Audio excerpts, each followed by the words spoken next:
আজ আপনাদেরকে দেখাবো কিভাবে মাত্র ৩৪৫ টাকায় দুটো কেবল কিনে ওয়াইফাই চলে যাওয়ার পরও কারেন্ট চলে যাওয়ার পরও আপনারা পাওয়ার ব্যাংকের সাহায্যে ইন্টারনেট চালাতে পারেন। দেখতে পাচ্ছেন একটি হচ্ছে 9 ভোল্ট আর একটি 12 ভোল্টের দুটো কেবল আছে এখানে।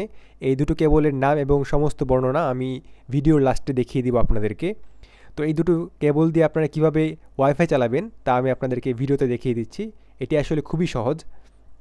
আপনারা জাস্ট প্রথমে এই পাওয়ার ব্যাংকটিকে অন করে পাওয়ার ব্যাংকে এরকম দুটো ইউএসবি পোর্ট দেখতে পারবেন আপনারা। এই দুটো পোর্টের মধ্যে লাগিয়ে দেবেন এবং পোর্টে লাগানোর পর যেটা 12 ভোল্টের সেটি আপনারা লাগাবেন অনুর মধ্যে এবং যেটা 5 ভোল্টের সেটা লাগাবেন রাউটারে। তো দেখতে পাচ্ছেন আমরা অনুর যে কেবলটা আছে সেটাকে খুলে নিলাম। খোলার পর জাস্ট সিম্পলি 12 ভোল্টের কেবলটিকে লাগিয়ে দিলাম। এরপর রাউটারের ক্ষেত্রেও কিন্তু আমরা সেম করব, জাস্ট 5 ভোল্টের যে কেবলটি আছে সেটিকে লাগিয়ে দেব।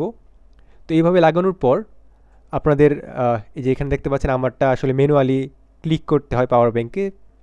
তো বাটনে ক্লিক করার পর এবার দেখতে পাচ্ছেন অন হয়ে গেল।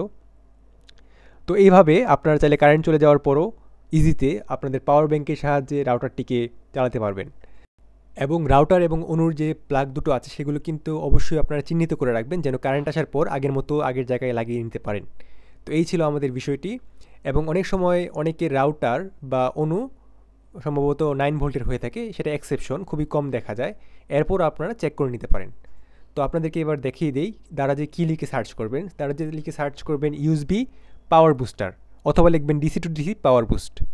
এটা লিখে সার্চ করার পর সাথে সাথে দেখবেন চলে এসেছে এবং আপনাদের প্রাইস নিবে মাত্র ৩৪৫ টাকা ডেলিভারি চার্জ সহ। দেখতে পাচ্ছেন মাত্র ১১৫ টাকা করে, সম্ভবত না ১৭০ টাকা করে।